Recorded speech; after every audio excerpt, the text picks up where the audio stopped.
So if you have chronic fatigue, long COVID, or mast cell activation syndrome and you're looking for help, check us out at energymdmethod.com. We have a program for almost every single budget, and we're here to help.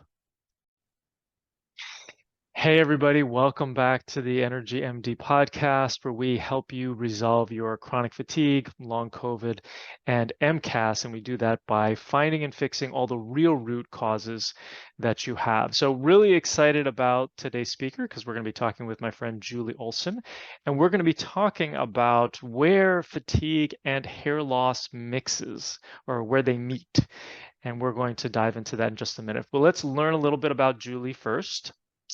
So Julie has a number of different letters after her name. She's a triple certified nutritionist and functional medicine expert. She's recognized as a top 20 expert in the health and wellness space by the Los Angeles Tribune Magazine. She's the host of the Healthy Body, Healthy Hair, The Truth About Hair Loss Summit, winner of PubPubCon's book publishing contest, and creator of the HealthyHairFix program, which personalizes hair growth strategies by linking health, lab results, and lifestyle to avoid long-term medications, procedures, and products. Julie's mission is to help women worldwide restore their health, hope, and hair naturally so they look and feel their absolute best. Julie, thanks so much for joining me today. Oh, thank you for having me.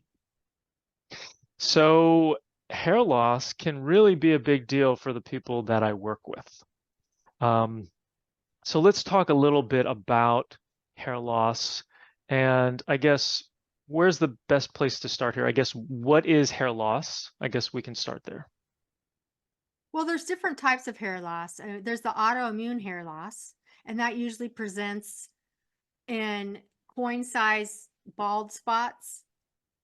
That's how it starts, and then it just goes all over. And then there's diffuse hair loss. That's more, pattern baldness, female, male pattern baldness. And some, some are autoimmune, some are driven by hormonal, some are more genetic. But some of the new research, which I really love, and I think we'll dive into today, is there's a scalp hair follicle microbiome they discovered, and they accidentally, when they did some studies on these subjects that were losing hair, 2 of them had alopecia universalis. They lost hair over their entire body. And they were sick with some other issues. So they had a fecal microbial transplant, and they grew back their hair. Wow. So that is showing the value of gut health for hair health. That's some new research. And also the fact that our scalp hair follicles require an enormous amount of energy, not only from our nutrients, but from ATP or mitochondria. And unfortunately, since it's not a vital organ, when we're ill or fatigued or whatever is going on, our nutrients and that energy gets to our scalp last. It's the last one to get the love. So it's tricky. And when you're fatigued, you're not going to get up and move like maybe you should, and that also is going to play a role because you need that circulation and the nutrients getting to your scalp. So I just gave a lot of information right there. No, that was great. I mean, it's really complex. And that's what I see as well. It's like sometimes you can just give somebody thyroid and it really helps with their hair loss, but oftentimes it's a lot more of these different components. I mean, you talked about genetic, hormonal, there's the autoimmune component as well. Which one would you say is like the most common cause that you see for hair loss? Okay, well, I'm going to break that down because there's over 50 causes. But Nice. Evan, I put them into four functional root causes. That's inflammatory, hormonal, stress-induced, and digestive. And this is a bit of a matrix because your hormones are going to get off. if your digestion is off, if you're not absorbing nutrients, and you might not be absorbing nutrients because you're stressed. And if you're stressed, it prematurely puts you into the telogen resting phase of hair growth. So your hair won't grow, and it can damage hair follicles. And they all work together, and the inflammation just wreaks havoc on your scalp. It's really hard to grow your hair with chronic inflammation. Hmm. So, and you said telogen? Telogen. So there's a couple of phases of hair growth. There's the first one is antigen. That's the growing phase, and that lasts from anywhere from 2 to 7 years. And then the catagen phase, which is more of the short phase that lasts about 10 days. And that's where the hair follicle can shrink and detaches from the dermal, from the follicle, and it just regenerates. And then a lot of charts just have the 3 phases, and then they skip to the telogen phase. But there's a 4th phase, that the shedding phase. They call it the exogen phase, and that represents the period from when a resting hair reaches its like terminal position in the follicle, when it finally detaches, and the rest of the hair is gradually loosened, resulting in the shedding of the hair. So it's interesting because people don't realize when they do like a detox program with you, or a program with any practitioner, and they go for the they Herxheimer reaction, they Herx, where basically they get worse before they get better. Well, that's the same thing with hair loss. If you did my program or someone else's program, you can often be losing a lot of hair because it's shedding out all those that have detached anyway, to make Oh. room for the new growth. And that's really tricky because people get really frustrated in that phase. um, Yeah. So how can you tell then if that's like a healing response that's just going to be temporary and that things are going to grow back, or whether this is kind of like a runaway snowball? well, that's why it's really important before you start any program to determine what functional type of hair loss you have, because that depends on the approach. And different types of hair loss, different people need different approaches, and there's different outcomes for different types of hair loss. Wow, individualizing treatment. How novel. Huh, that's awesome. So, and when you say those different categories, you're talking about inflammatory, stress-induced, hormonal, and digestive. Did I get that right? Yes. Okay. And um, so then I guess tell us about each of those. How does somebody know which one of those they have? Well, they can take a quiz on my website. That will tell them. Ooh, nice. But um that's kind of tricky. And again, there's even overlap with that. Um but at the end of the day, if you're experiencing any of those, you're going to have hair loss. And if you don't fix them all, you're going to continue to have hair loss. It's almost like that three-legged stool you talked about. One can't stand without the other. Mhm. And I mean, going back to nutrients and nutrition and digestion, I mean, a lot of these women that come to me, they're eating great, but they're not absorbing. Once you do some functional labs, they're not absorbing. And and some of it goes back to some stress they hadn't resolved, or it can be something like candida, parasites, which are nutrient pirates. um of course, high DHT is more implicated in male hair loss, hormonal, but that often gets elevated because of lifestyle choices. And low protein intake, or maybe they're not absorbing their protein.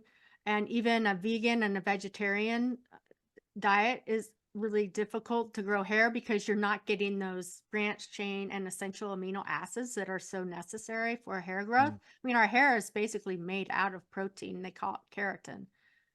So even people that go on those crash diets, they're gonna have hair loss. It's rampant. Even those bodybuilders, that starve themselves and dehydrate themselves before competitions and so forth, they struggle with hair loss. And I mean, the gamut, heavy metals, mast cell activation is a huge one. Mm. Huge one. Viruses, the COVID shed, Epstein-Barr virus, a lot of, just underlying infections that just wreak havoc on your system. Certain medications, detoxification issues. Maybe you're having methylation issues. You're having a fatty acid imbalance. So this is Maybe, the I mean, it just goes on and on. yeah, so this is that list that you're talking about of like Yeah, 50 different causes that you have to assess when right. somebody comes to see you when they've got hair loss to figure out how to help them. Is that right? Right, right. And usually it's more than one cause. Um, Yeah. That and so then in terms of the inflammatory stress, hormonal, digestive, it sounds like everybody has all of those, but it's just kind of like a component. The question is, I guess, how much of each of those do they have? And then what are the underlying causes that end up triggering those? Is that correct? right, right. And that's where some functional labs come in really well. That's what I call my whole new approach, because I'm doing these functional labs determined by the individual. I don't just have a set of labs. It depends on that individual. I mean, there's Right. some I like better than others, and some of the same ones you probably use.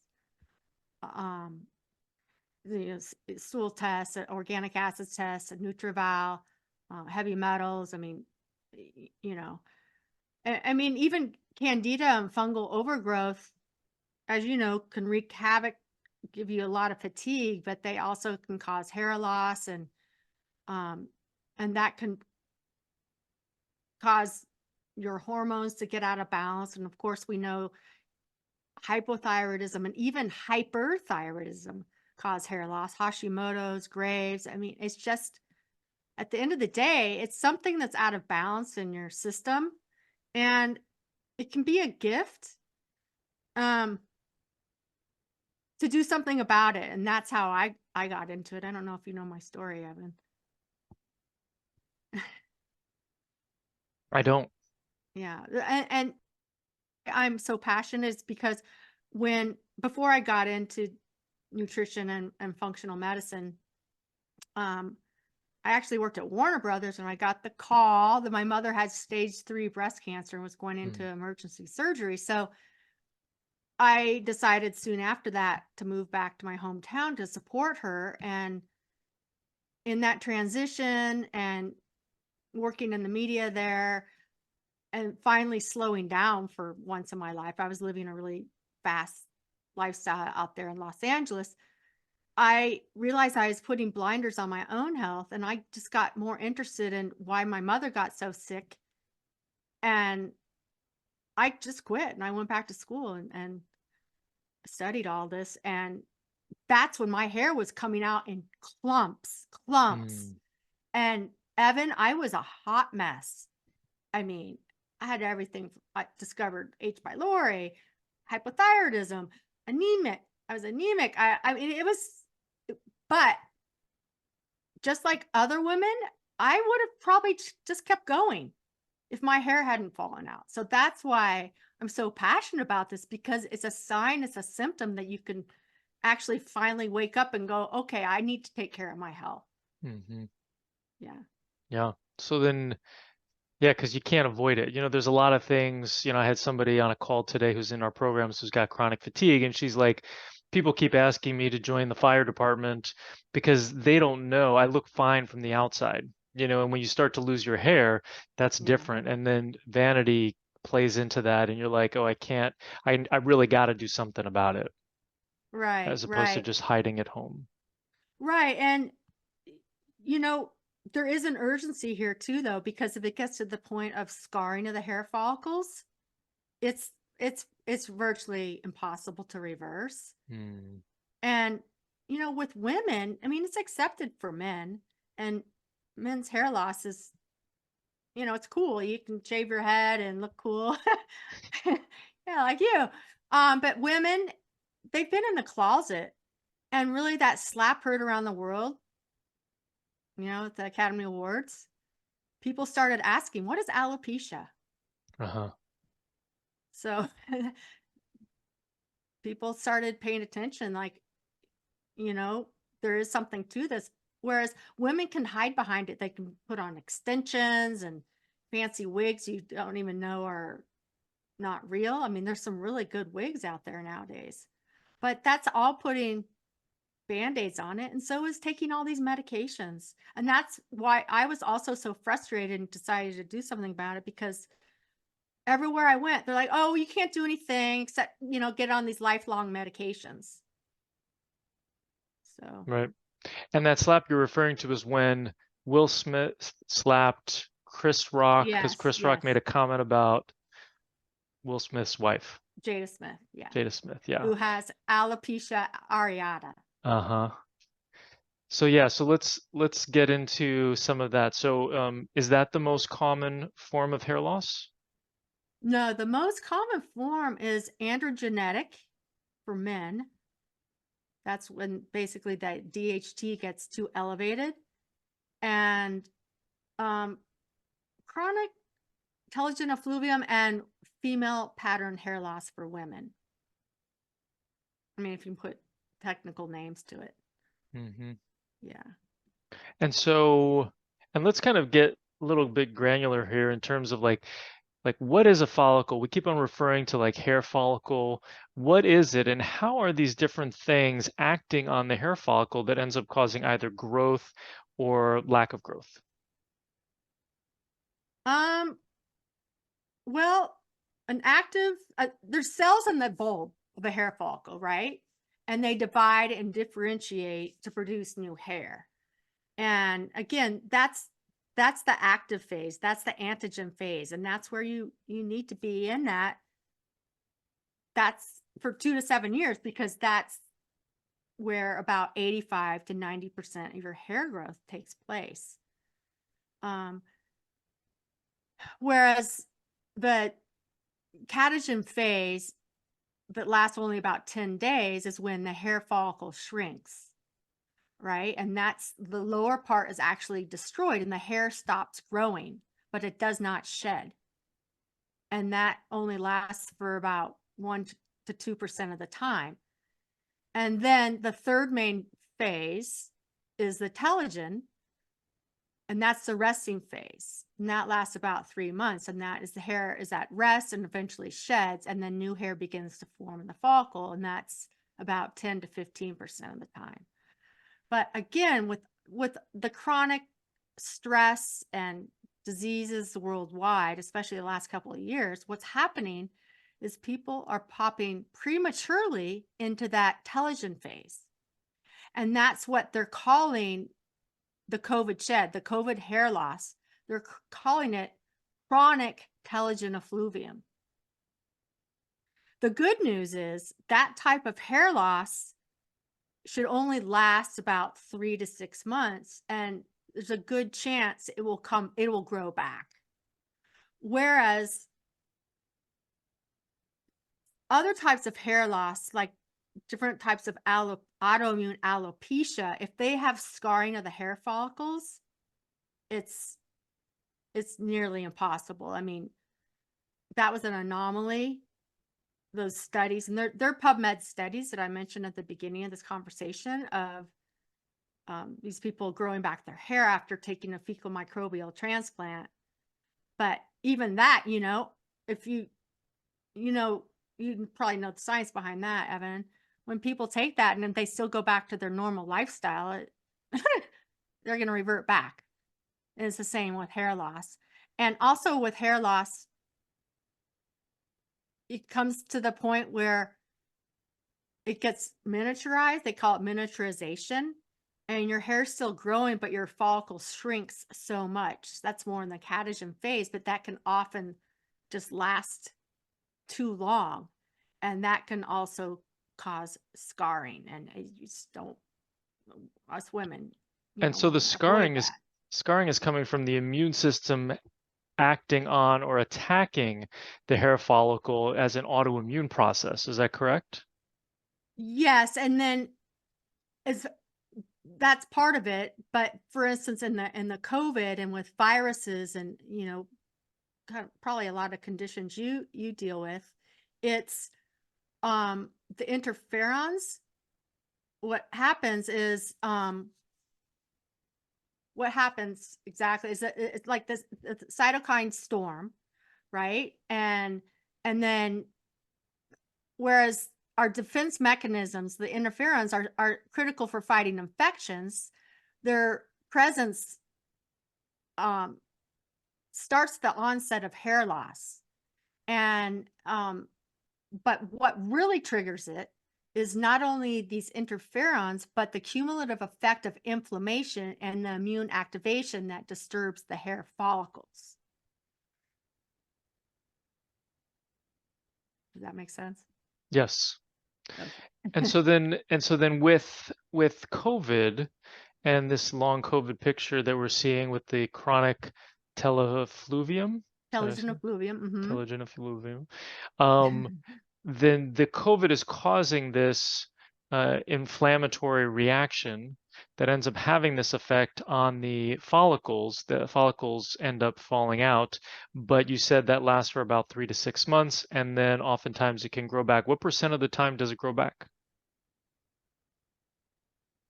um, you know, Approximate. I would say about, gosh, that's a really good question. I think I haven't come across studies saying that it it doesn't grow back. Um, so I think probably like 80% or so grow back. Okay. I don't know. I'm just pulling numbers out of the hat, but I haven't come No worries. across a lot of studies saying that it doesn't grow back. I've come across a lot more saying that it will grow back as long as, you get your health in line. So it seems like so the people that you're working with who have COVID and they end up losing their hair, it sounds like, I mean, you're going to go through your process and you're going to figure out what's going on and fix it, and they'll probably get their hair back faster than if they did nothing. Right, Is that right. kind of what you're But saying? also we discover other underlying imbalances that as far as I'm concerned, was why they got COVID so bad in the first place. I mean, Hmm. I'm not a doctor, but I mean, it makes sense to me. But also, I mean, the same narrative is also what happens with the Epstein-Barr virus, which causes fatigue and other viruses and infections that are associated with hair loss. It's the inflammatory response and immune activation that disturbs those hair follicles. Um, and that was part of my problem too. I had really bad Epstein-Barr virus. I didn't even know it. I just Hmm. worked through it um, back when I was losing chunks of hair. So, um, I like to test for the active Epstein-Barr virus when I work with these women. But anyway, it's a side note. I'm kind of getting off track here. Sorry. No, no, this is great. And just so that people know, like what a fecal transplant is, or fecal that you mentioned before, can you expand on that a little bit and kind of how the mechanism is is affecting the hair growth in that particular study? Sure, sure. And I have a published abstract on it. So Mm. what a fecal microbial transplant is feces, poop from a healthy individual that they give to an unhealthy individual. And they do it in you have to, there's only certain facilities that do it. It's more common in Europe than it is here. But you take on the healthy microbiome of that fecal transplant donor. And as we know, if your microbiome is out of balance, if you have dysbiosis, you have, more bad bacteria than good bacteria, you have, and there's so many things. They keep discovering new strains every day. And it's really interesting. And, it's attached to our brain through our vagus nerve and the gut brain axis and all this. So, um, so once you do that, and these subjects, there's actually more than two, there are four of them. Their health just just got great. And but they've also done studies where people's health was resolved after taking it.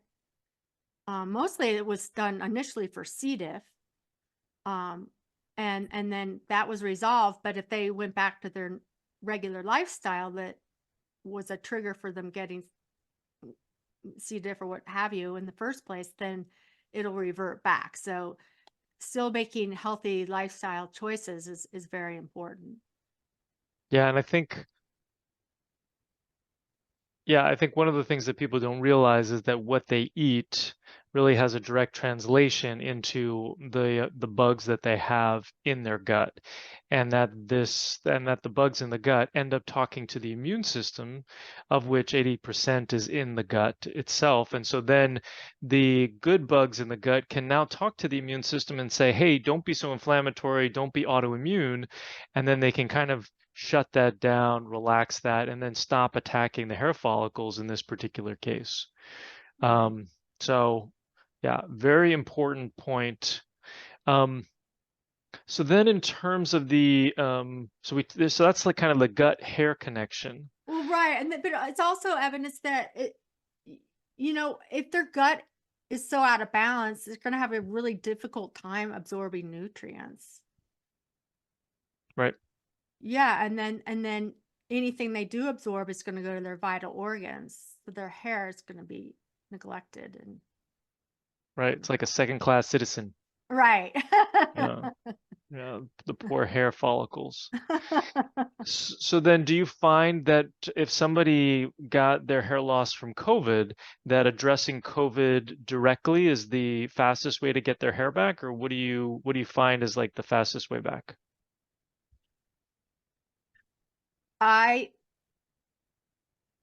In my experience, is getting them into balance, doing functional labs, figuring out what is out of balance.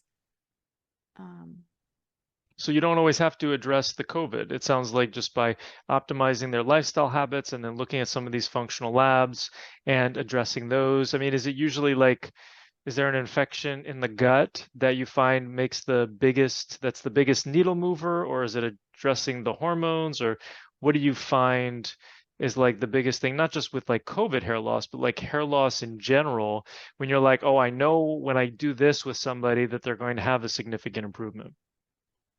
Yeah. I find a lot of food sensitivities. I find most of these people have a sensitivity to gluten, dairy, some of the common eggs. Taking some of those common food sensitivities out of their diet, and the nightshades. So I put them on a 12-week food plan that is anti-inflammatory, modulates inflammation. And it's really, I mean, yeah, it can move the needle just with that. But balancing out everything else, and depending on what I find in those labs, depends on what supplements they need to be on or not. What Right. needs to be removed first? You first need to remove the parasites, and then get the gut optimized, and get rid of the candida, and then remove the toxins if they have those. I do it systematically. But because at the beginning they're not going to absorb those supplements anyway until they get into better balance. At least that's my experience. Yeah. And so it sounds like it's different for everybody. It's not like you do, I mean, you talked about diet and doing like a food elimination diet, and that helps to quiet down the immune system, and then you have less autoimmunity, less inflammation. It sounds like that's helpful. But then it sounds like everybody's got a different combination of causes. So it's not like, oh, when I go after yeast, I notice that that's like the biggest needle mover as opposed to like going after parasites. Well, I'll go after both if they have both. Yeah, and even but mast cell activation, I'm finding on the stool tests a couple of markers that are also associated with mast cell activation. I'm finding that in a ton of these women.